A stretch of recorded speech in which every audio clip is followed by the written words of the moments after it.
front to fight paranormal bullying, and that's people that, some of the debunkers and skeptics that take their views to the level of attacking experiences, for example.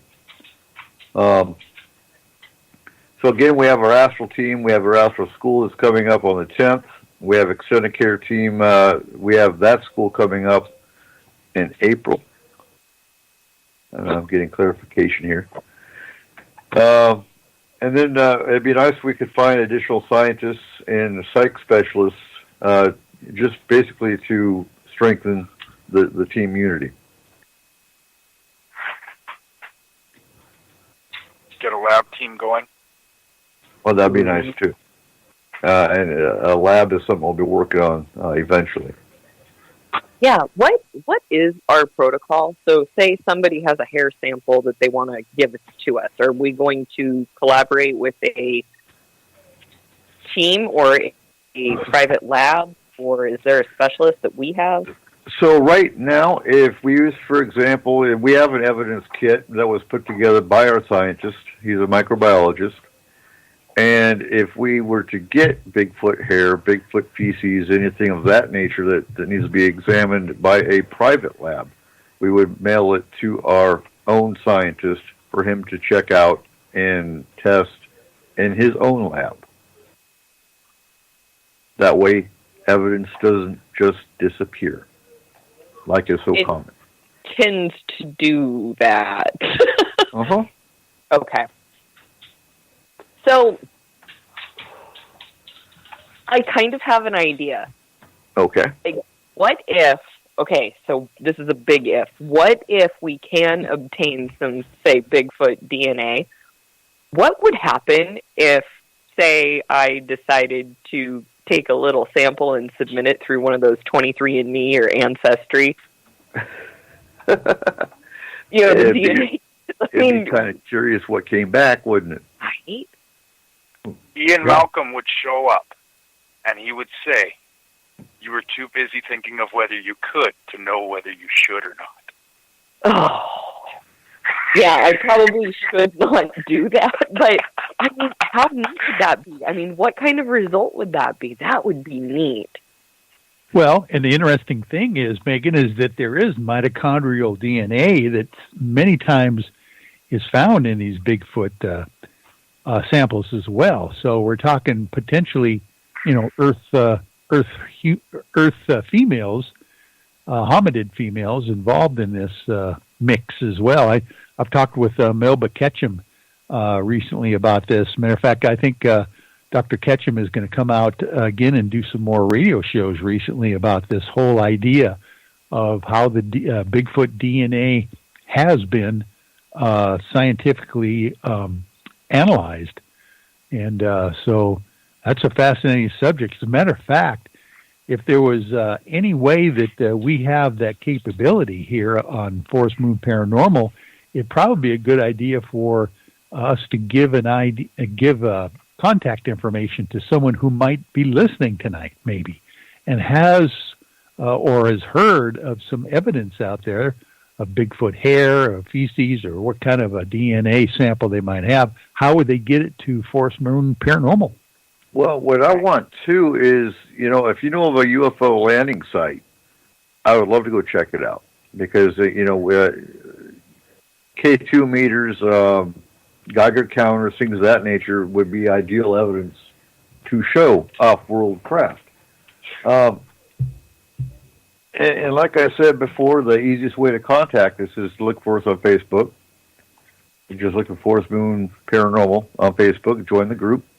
I can be contacted directly on Facebook through there, or they can call me at 360-840-7674. And, when it comes to UFOs, we work directly with Michael and UFOI team, and I expect that a whole lot more this year. This is the year of the alien and Bigfoot.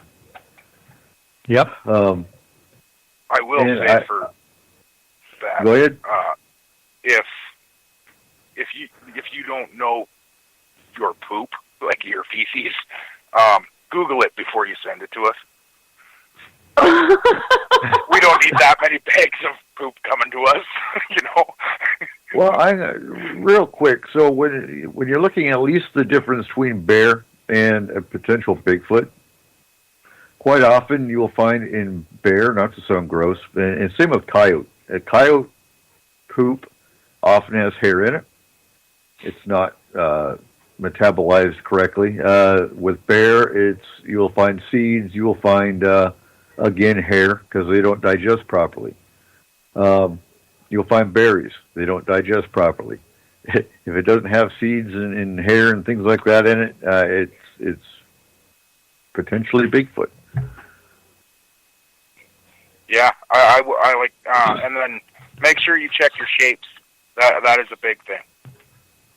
I can't believe we're talking about poop. I know, but I just don't want your mailbox full of it. No. Cool. When you said your poop, make sure you know your poop. I took that very literal, and I had to put the phone down and walk away for a minute. It's okay. I'll give him Megan's address. I'll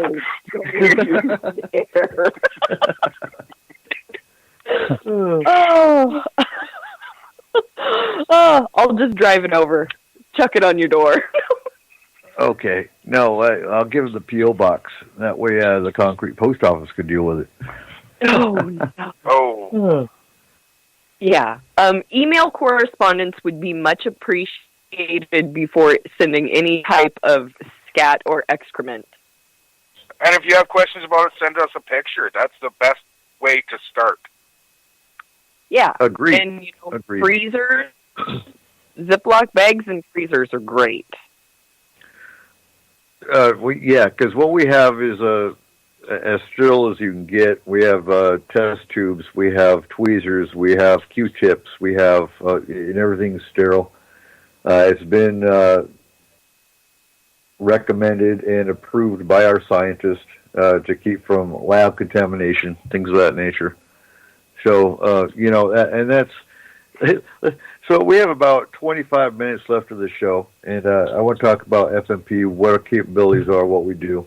And, you have these teams out there that talk about how we do this in the name of science.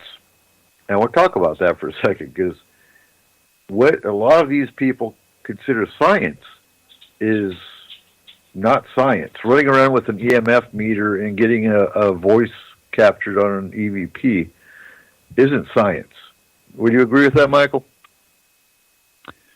Well, the devices might be considered a scientific device, but of course the phenomena is nowhere near science yet. Maybe it never will be. So that's what we're dealing with. We're dealing with a hybrid kind of a process here of investigation, I believe. Mm-hmm. And, being a non-scientific team, because we utilize mediums, we utilize astral, we utilize scientists, we utilize, all what people call fringe, but we have scientists on the team, which makes it a balanced, well-rounded team when it comes down to it. And, we work with the Haunted Crew of Canada with Mike Moore out of British Columbia. We have many affiliate teams that we network with, UFOI team being one of them. And so, if we have questions, we contact one of our other teams that we work with and ask them, what do you think about this picture? What do you think about that video? We also have on the team a video and media analyst who's actually been to college for media analysis. So he can look at a video, for example, and say, nah, there's CGI on that one. And, things like that. So we try to get as fact-based as we can.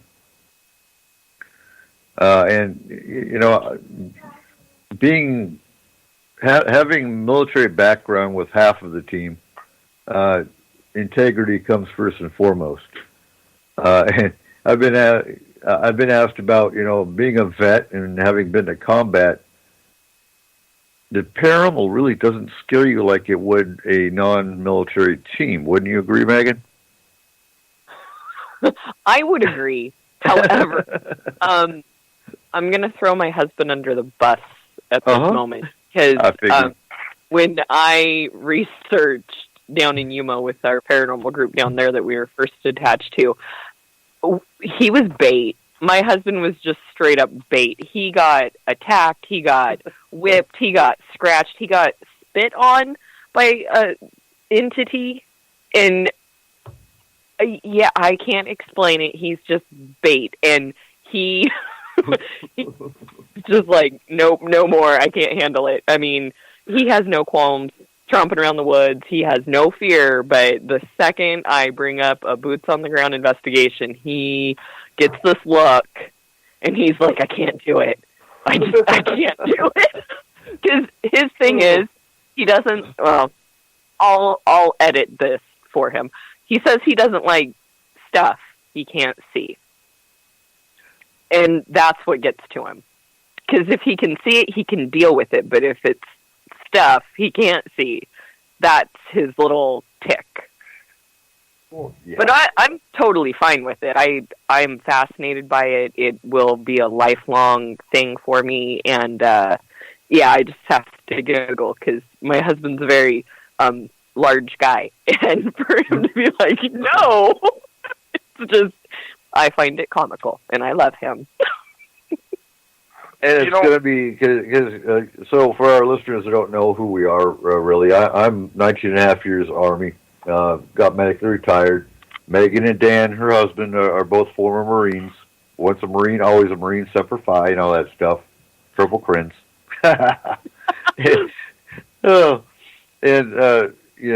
Markham, our scientist, is former Navy.